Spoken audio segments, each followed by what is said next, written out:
तो आज से कुछ टाइम पहले मैंने एक वीडियो बनाया था Thor family versus Marvel cinematic universe करके, जिस पर उतने अच्छे खासे व्यूज नहीं आए, बट मैंने सोचा कि एक video Thor family versus DC universe के ऊपर भी हो जाए। सो इसलिए आज की वीडियो में हम थॉर फैमिली को कंपेयर करेंगे डीसी यूनिवर्स में दिखाए गए हर एक सुपर हीरो के साथ में। एंड इस वीडियो को और भी ज्यादा इंटरेस्टिंग बनाने के लिए मैंने इसमें स्टेपनवुल्फ एंड डार्कसाइड जैसे पावरफुल सुपर विलेंस को भी ऐड किया है। सो इसीलिए आज की इस वीडियो में आपको Thor versus dark side, Odin versus dark side जैसी अमेजिंग बैटल्स भी देखने को मिलेगी। तो आपसे रिक्वेस्ट है कि आप अब इस वीडियो को लाइक कर देना। और इसी के साथ आज की वीडियो को शुरू करने से पहले मैं आपको बता दूं कि मैंने थॉर फैमिली में किन किन मेंबर्स को लिया है। The god of mischief Loki, the god of thunder Thor, the goddess of death Hela and all father Odin the god of wisdom. और डीसी यूनिवर्स के सुपर हीरोज को भी मैंने 3 लेवल्स में ब्रेक किया है। तो इसीलिए सबसे पहले शुरुआत करते हैं Thor family versus DC universe के लेवल 1 के सुपर हीरोज से। तो लेवल 1 में आते हैं Harley Quinn, peacemaker, blood spot, deadshot, Rick Flag, boomerang और बैटमैन। और लेवल 1 के सुपर हीरोज का सामना होगा सबसे पहले द गॉड ऑफ मिसचीफ लोकी से। तो यहाँ पे अगर बात करें लोकी की, तो यहाँ पे लोकी एक एसगार्डियन फ्रॉस्टेंट होने की वजह से फिजिकली काफी ज्यादा स्ट्रॉन्ग एंड ड्यूरेबल है। लोकी पर नॉर्मल गन बुलेट्स का कोई असर नहीं होता एंड फिजिकल स्ट्रेंथ के मामले में लोकी एक सुपर ह्यूमन से भी काफी ज्यादा स्ट्रॉन्ग होता है। लाइक द एवेंजर्स मूवी में लोकी ने कैप्टन अमेरिका को भी इजिली ओवर पावर कर दिया था। और फिजिकल पावर्स के अलावा भी लोकी मैजिकल पावर्स पोजेस करता है। लोकी के पास है उसका एसगार्डियन मैजिक और अपने मैजिक के दम पर लोकी थॉर एंड ओडिन जैसों को भी ट्रिक कर चुका है। तो यहाँ पे लेवल 1 के सुपर हीरोज को ट्रिक करना अपने मैजिक से लोकी के लिए कोई बड़ी बात नहीं होगी। और अगर लेवल 1 के सुपर हीरोज एक एक करके बैटल लेते हैं लोकी से,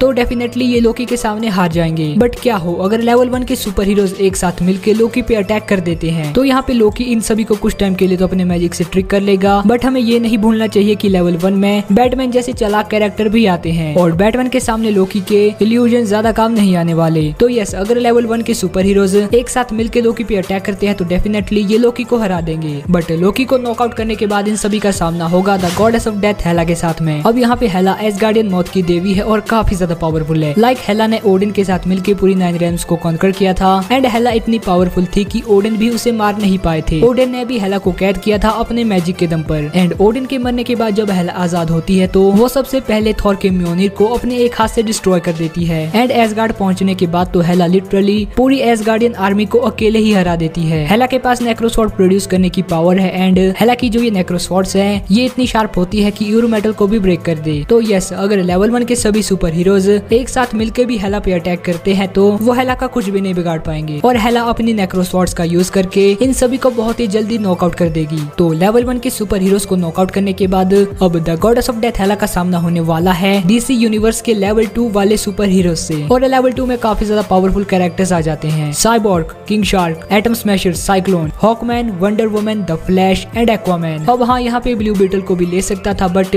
अभी ब्लू बीटल की मूवी आना बाकी है तो उसके लिए तो वेट ही कर सकते हैं। तो लेवल 2 में भी wonder woman, the flash and Aquaman के अलावा ऐसा कोई कैरेक्टर नहीं है जो कि हेला को बीट करने का दम रखता हो। क्योंकि अगर सबसे पहले किंग शार्क बैटल करता है हेला के साथ में, तो यहाँ पे king shark the suicide squad का एक काफी ज्यादा पावरफुल मेंबर है एंड ये फिजिकली भी काफी ज्यादा स्ट्रॉन्ग है। एंड किंग शार्क की ड्यूरेबिलिटी भी काबिल तारीफ है। लाइक किंग शार्क पे नॉर्मल गन बुलेट और ग्रेनेड्स का कोई असर ही नहीं होता। बट हमने देख रखा है कि पिराना फिशेस ने किंग शार्क को हार्म कर दिया था, यानी कि शार्प वेपन्स का यूज करके किंग शार्क को डैमेज दिया जा सकता है। तो यस, अगर किंग शार्क हेला के साथ में बैटल करता है तो यहाँ पे हेला अपनी नेक्रोसॉर्ड्स का यूज करके उसे काफी जल्दी नॉकआउट कर देगी। एंड अगर हम बात करते हैं यहाँ पे साइबॉर्ग वर्सेस हेला की, तो यहाँ पे साइबॉर्ग जस्टिस लीग का एक काफी ज्यादा स्मार्ट एंड पावरफुल मेंबर है। साइबॉर्ग को इसकी पावर्स मदर बॉक्सेस से मिली है एंड साइबॉर्ग के पास एनर्जी ब्लास्ट प्रोड्यूस करने की पावर है, फ्लाई करने के लिए रिपल्सर्स है एंड सुपरमैन की हीट विजन को सर्वाइव करने वाली शील्ड्स को भी ये बना सकता है। बट इसके अलावा साइबॉर्ग के पास ऐसी कोई खास पावर नहीं है जिसका यूज करके वो द गॉडेस ऑफ डेथ हेला को नॉकआउट कर दे। एंड फिजिकल पावर्स के मामले में तो हेला साइबॉर्ग से काफी ज्यादा आगे है। एंड जैसे स्टेपनवुल्फ एंड सुपरमैन ने साइबॉर्ग को ओवर पावर कर दिया था, वैसे ही हेला भी साइबॉर्ग को ओवर पावर कर देगी बहुत ही जल्दी। एंड अगर हम बात करते हैं साइक्लोन एंड एटम स्मैशर की, तो ये दोनों ही जस्टिस सोसाइटी के 2 यंग मेंबर्स हैं जिन्हें अभी अपनी पावर्स पे उतना अच्छा खासा कंट्रोल नहीं है। बट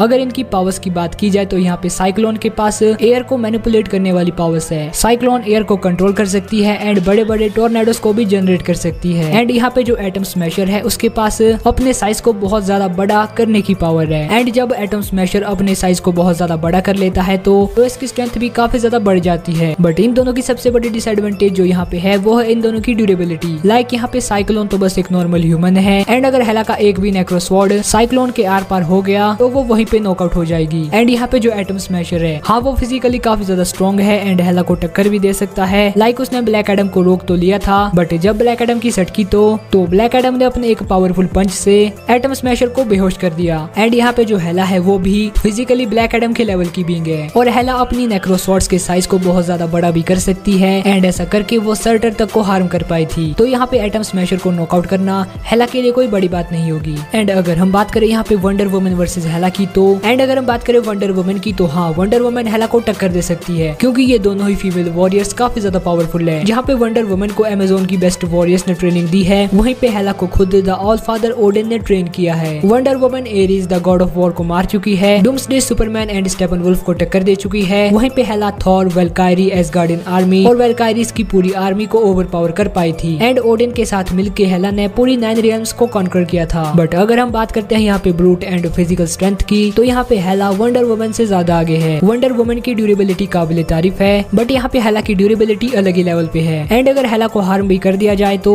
वो अपने आप को काफी ज्यादा जल्दी हील भी कर लेती है। एंड अगर आपने वंडर वुमन को ध्यान से देखा है तो वो कभी भी शार्प वेपन लाइक बुलेट्स को अपने ऊपर नहीं लेती एंड कॉमिक्स में इसका रीजन ये बताया गया है कि शार्प वेपन से वंडर वुमन को हार्म किया जा सकता है। तो यस, यहाँ पे हेला भी अपनी नेक्रो स्वॉर्ड्स का यूज करके वंडर वुमन को काफी ज्यादा डैमेज दे देगी एंड फिजिकली तो वो वंडर वुमन से ज्यादा स्ट्रॉन्ग है ही। तो यस, हेला वंडर वुमन को भी बीट कर देगी। एंड अगर बात करें फ्लैश की तो यहाँ पे द फ्लैश की मेन पावर है उसकी सुपर स्पीड और ऐसी वैसी भी नहीं, DCEU का फ्लैश लाइट स्पीड को भी क्रॉस कर चुका है एंड अपनी स्पीड के दम पर फ्लैश टाइम ट्रेवल तक कर सकता है एंड अगर फ्लैश चाहे तो वो टाइम में पीछे जाकर हेला की पूरी पास्ट हिस्ट्री को ही चेंज कर सकता है और यहाँ तक कि हेला को एग्जिस्टेंस में आने से भी रोक सकता है। बट ऑब्वियसली ये करने के लिए फ्लैश को टाइम में पीछे जाना होगा और फिर क्या वो कर भी पाएगा ये भी कंफर्म नहीं है। बट अगर फ्लैश हेला से डायरेक्ट फाइट लेता है तो डेफिनेटली वो नॉकआउट हो जाएगा। अगर हम बात करते हैं लेवल 2 के आखिरी कैरेक्टर की तो वो है एक्वामैन। एक अटलांटियन होने की वजह से एक्वामैन के पास सबमरीन्स को लिफ्ट करने वाली स्ट्रेंथ है एंड गन, बुलेट, ग्रेनेड्स और मिसाइल्स को सर्वाइव करने वाली ड्यूरेबिलिटी। बट अगर एक्वामैन हेला के साथ में बैटल करता है तो ये बैटल 2 राउंड्स में हो सकती है। पहले राउंड में अगर हेला और एक्वामैन की बैटल पानी के बाहर होती है तो पानी के बाहर एक्वामैन की काफी सारी पावर्स कम हो जाती है एंड पानी के बाहर वाली बैटल में हेला एक्वामैन को बड़े आराम से ओवर पावर कर देगी। बट अगर यही बैटल अंडर वाटर होती है तो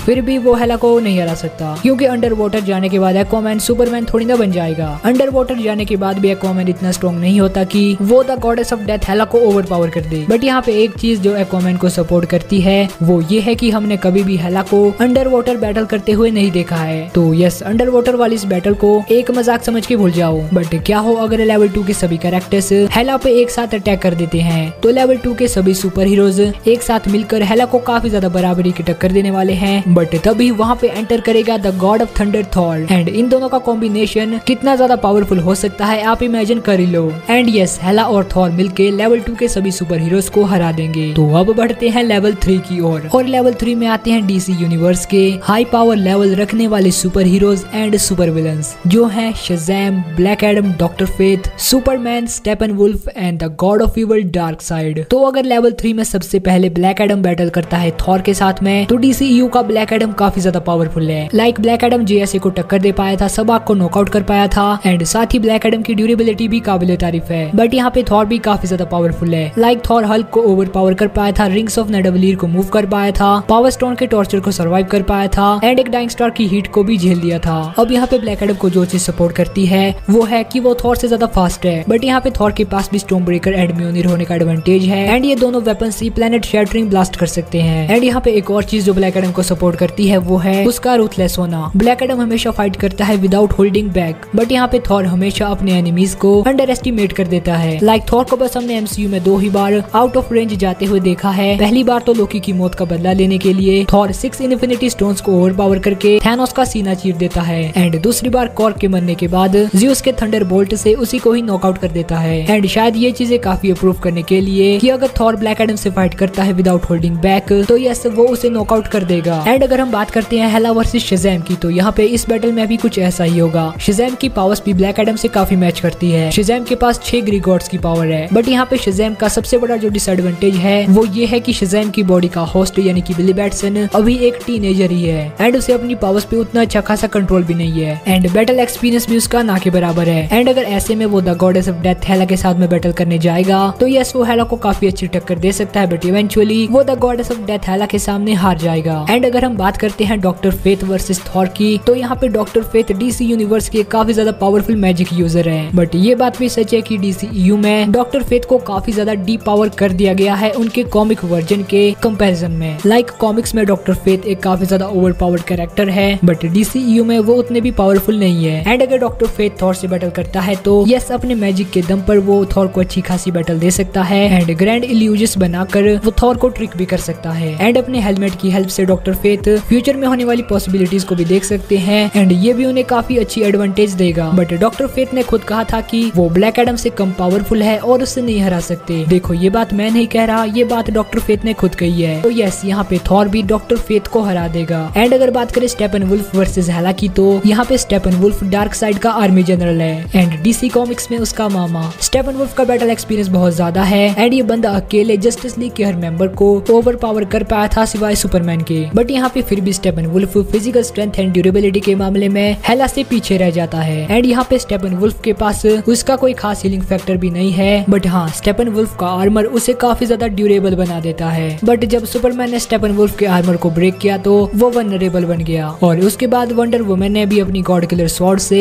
स्टेपनवुल्फ को मार दिया। एंड अगर यहाँ पे हेला म्योनिर जैसे पावरफुल वेपन को भी अपने एक हाथ से ब्रेक कर सकती है, तो यहाँ पे स्टेपनवुल्फ की गॉडली एक्स को डिस्ट्रॉय करना हेला के लिए कोई बड़ी बात नहीं होगी और बिना अपनी गॉडली एक्स के स्टेपनवुल्फ उतना अच्छे से फाइट भी नहीं कर पाता। एंड यहाँ पे हेला भी सुपरमैन के लेवल की फिजिकल स्ट्रेंथ पोजेस करती है, तो यस, हेला भी बहुत जल्दी स्टेपनवुल्फ को नॉकआउट कर देगी। अगर अब हम बात करते हैं सुपरमैन वर्सेस थॉर की, तो ये दोनों सुपर हीरोज काफी ज्यादा पावरफुल है। जहाँ पे हमने इन्फिनिटी वॉर में थॉर को उसकी फुल ग्लोरी पे देखा, वहीं पे स्नाइडर कट में ब्लैक सूट सुपरमैन ने बवाल ही मचा दिया था। एंड जहाँ पे सुपरमैन के पास heat vision, x ray vision, cold breath and super speed जैसी पावर्स है, वहीं थॉर के पास उसकी लाइटनिंग पावर्स एंड म्योनिर एंड स्टॉर्म ब्रेकर जैसे पावरफुल वेपन होने का एडवांटेज है। अब इन दोनों की बैटल में एक विनर चूज करना बहुत ज्यादा मुश्किल है एंड इसके ऊपर मैंने एक फुल वीडियो भी बनाई है, अगर आपने वो नहीं देखी है तो उसे चेकआउट जरूर करना। बट अगर बात करें सुपरमैन वर्सेस हेला की, तो ये वाली बैटल भी 2 राउंड्स में हो सकती है, एक तो एसगार्ड पर, एक एसगार्ड से बाहर अर्थ पे। अगर ये बैटल एसगार्ड पे होती है तो यहाँ पे हेला की जीतने के चांसेस ज्यादा है, क्योंकि एसगार्ड पे हेला लिटरली काफी ज्यादा पावरफुल हो जाती है और नियरली इमॉर्टल भी। हेला तब तक जिंदा रहेगी जब तक एसगार्ड है और जब तक हेला एसगार्ड पर है तब तक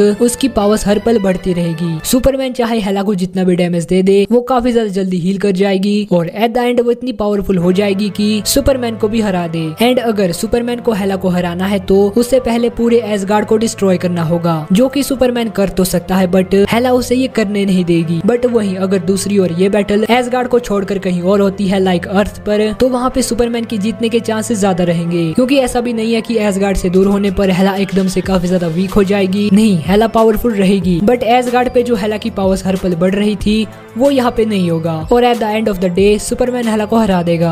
यानी कि एसगार्ड पे हेला जीतेगी और अर्थ पे सुपरमैन, यानी कि यहाँ पर भी हमें एक क्लियर विनर नहीं मिला। तो इसीलिए अब बात करते हैं थॉर फैमिली के आखिरी member the all father Odin की। अब यार देखो, एमसीयू का ओडिन एक स्काई फादर लेवल का बीइंग है and physical strength and durability के मामले में ओडिन हेला और थॉर से भी बहुत ज्यादा आगे है और फिजिकल पावर्स के अलावा भी ओडिन काफी पावरफुल मैजिक यूज करना जानते हैं। लाइक ओडिन के स्पेल इतने ज्यादा पावरफुल होते हैं कि उन्हें कोई भी बीइंग ओवर पावर नहीं कर पाया था, चाहे फिर वो म्योनिर पे लगा एन्चांटमेंट हो या फिर हेला जैसी पावरफुल बीइंग को 5000 सालों तक कैद करने वाला स्पेल। ओडिन अपने प्राइम में 9 रियल्म्स को कॉन्कर कर पाए थे एंड प्राइम सर्टर को हरा के ओडिन ने उसका इटर्नल फ्लेम भी उससे छीन लिया था और इसी के साथ ओडिन के पास उनकी ओडिन फोर्स की पावर भी है, जिसका यूज करके ये लिटरली कुछ भी कर सकते हैं। तो इन सभी बातों से क्लियर हो जाता है कि एमसीयू का ओडिन इनफ पावरफुल है कि वो डीसीयू के सुपरमैन को हरा दे। तो सुपरमैन को नॉकआउट करने के बाद अब ओडिन का सामना होने वाला है the god of evil dark side के साथ में। अब पहले मैं यहाँ पे एक बात क्लियर कर देना चाहता हूँ कि यहाँ पे जो हमने पहले इन विजन के टाइम पे डार्क साइड देखा था